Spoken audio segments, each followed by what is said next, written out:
Hey guys, hope everyone's doing good. Finally got a bit of a game plan together for the car.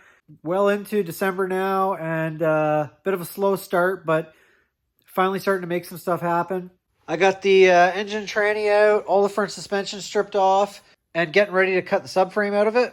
Game plan really is swap the subframe. I already have the Smith Racecraft chrome ollie subframe I bought last year, so I'm gonna get that swapped out. I still have a glass windshield in the car, and it's all cracked to shit, and I've been wanting to replace it for about 2 years now, so I'm going to buy Optic Armor front windshield, hopefully save a couple pounds there, and really my goal is get another, it'd be nice to get another 100 pounds off the front, but I don't know if that's quite doable, but I'm going to take what I can get.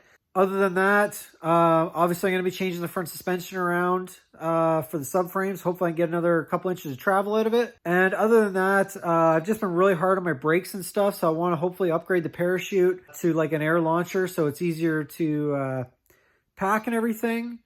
And hopefully if it's easier to pack, I'll use it more. And the last thing I want to do is I want to change the headers around so that I can get a hood back on the car. And my goal by the spring is hopefully get the car painted or get it really close to painted so it can be all one color again and hopefully run a hood again. So right now, like I say, everything's stripped. I got most of the cage cut away from the subframe. My cage is a 750 cage. So it's got like outriggers from the rocker panels down to the subframe. And obviously the subframe is tied into the subframe connectors and everything, and the strut bars at the front. So I'm just working at cutting all that stuff out. The subframe connectors at the back, I got that stuff tied in pretty good. And just taking some time to cut that all out, but almost there. These are the outriggers here I'm talking about. So I got one cut out. And then at the back here, I just got I've got the subframe tied into the subframe connectors, and really just been not looking forward to doing this because it is a lot of work just to tie it all back into the chassis. But we're committed now. All right, we got her all out. I'm going to try and weigh these things because I'm really curious of what the difference is between the two. They give you some numbers on the website and stuff, but that's if you're swapping everything from like a factory steering box over to rack and pinion to tubular control arms and everything. And I haven't really been able to find a weight of what the difference is of just the subframe. So about to find out. So this is the Smith Racecraft one, so 59.8. So 105.6. So it's a good 45 pounds, bare frame to bare frame.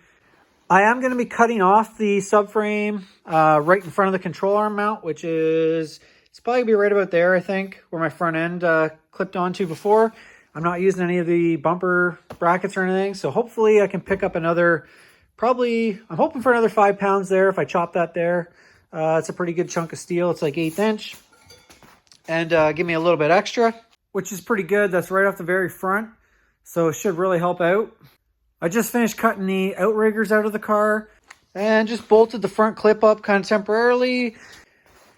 This thing really is a nice piece though. If you've never seen one in person, they're really nice. The welding's all nice. All the pieces are laser cut and they're all lightened and everything. So it's really nice craftsmanship. And it will be nice to have something like this on the car. I might end up changing this upper shock mount just so I can run a bit longer shock, hopefully get some more travel. I just got to kind of mock that all up and see what I can do. And the only thing left really is the strut bars. I'm probably just going to leave them for now because I can do them after. We cut this part of the door jamb out originally so that you could get in to fully weld the strut bars to the cage.